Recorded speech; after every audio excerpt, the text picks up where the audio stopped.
Bali, huwag ka ng bagong asawa. Hi guys! Si Mother Earth nagdadaldal. Maglalaba tayo ngayon. Ang dami kong labahin. Actually, nagsisimula na ako maglaba. Ay, magwashing pala.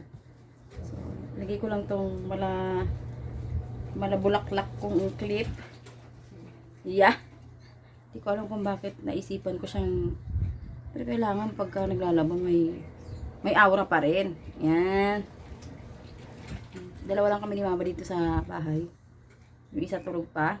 Yung anak ko. Dalawa lang kami ni Mother Earth. Ayan. Ayan siya. Ayan, dami ko labahin. Oh. Siya nagdadaldal si Mama eh. Pagka kay Mama kung dinadaldal niya. Ang hanapin ko daw asawa. Asawa?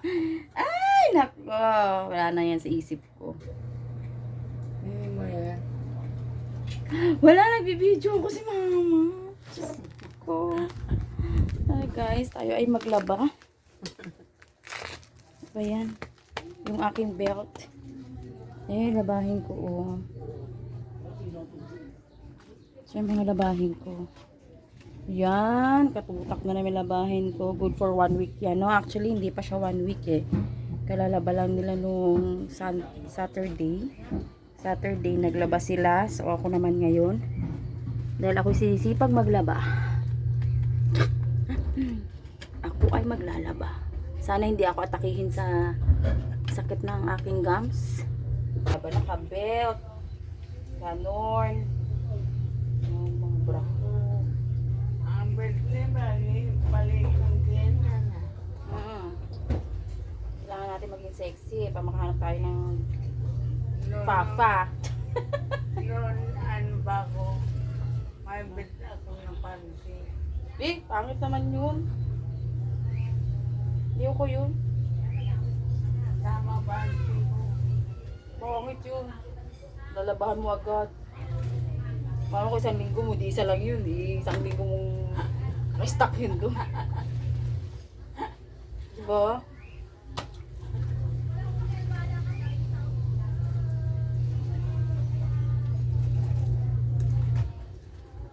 Pagkaan, labahan. Yuko. Mas maganda yung ganyan. My stupid heart don't know I try to let you go. Ganon. Sa'yo na lang natin. Yung paglalaba. Oh, partida. Maglalaba na yun, parang naka-lipstick.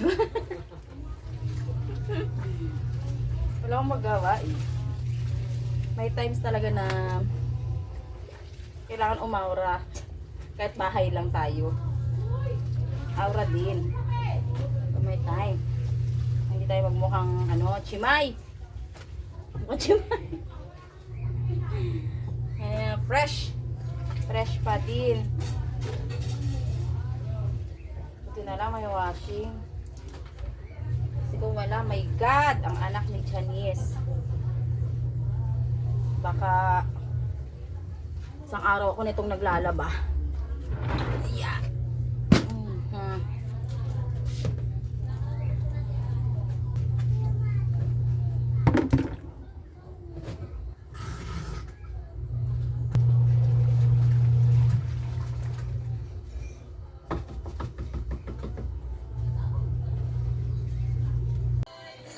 Yan. So, makain na si Mother Earth. Pero kapang kanin dyan sa bunganga mo. Ulam niya, adobong manok. Hindi na nawa. Yan yung pambansang ulam eh. Adobong manok. Kasi yan ang murang meat. Chicken meat. Yan. So, ako ay naglalaba.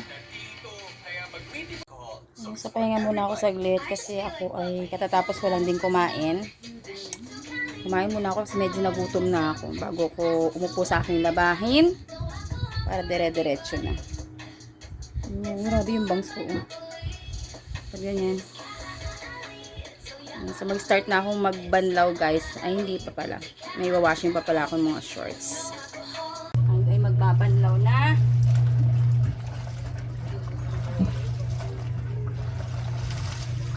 Gabundok yung labahin ko. Mga uniform, tsaka pambahay. Mga 7 ilang days ba ito? 5 days. 5 days na labahin. Yan guys. So, magbabanlaw na ako ng puti. Last banlaw. Lagyan natin siya ng fabric conditioner. Tipid mo na tayo. Tsaka, dahil nga puti, nalagyan ko siya ng ujala. Ito yung sinatawag na anyel. Ano na tama ba? Yung kulay blue. Para naman maging maganda yung kulay ng ating kulay. Para naman maging maganda yung kulay ng puting damit. So, masyadong madami. Importante lang naman dito guys. Importante lang naman dito yung mga uniform. Maganda kasi sa uniform na nagkukulay blue.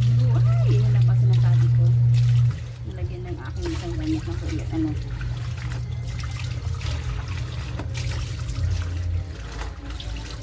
So, pag naglagay tayo nito ng damit dito, kailangan bubukan siyang ganito and then lublok.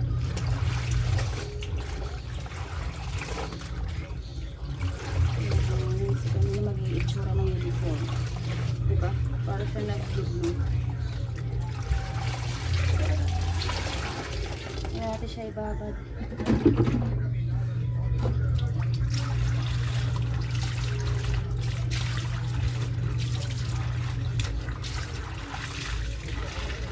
Ganda kasi sa uniform yung asul-asul ang kulay.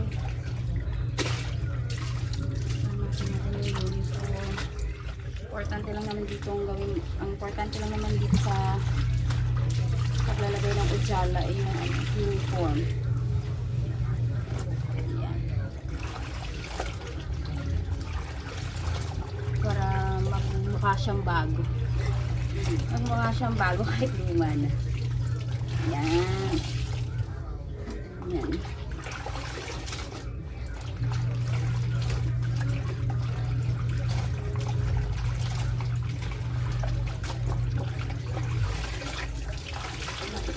Tapos konti na lang, mga basahan na lang yung ano ko i-washing. Then tapos na, pahinga na tayo.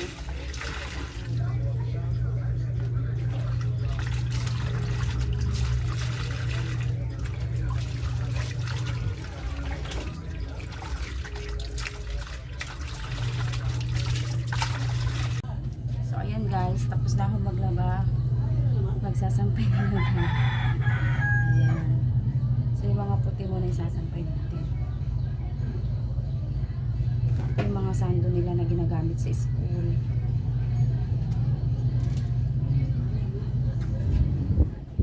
Ayan ang trabaho natin dito guys.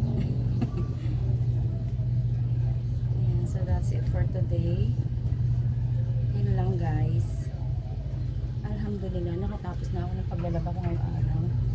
And sa linggo, mga kumot naman. Medyo mabigat yung kaya hindi ko sinabay dito. Sa mga damit.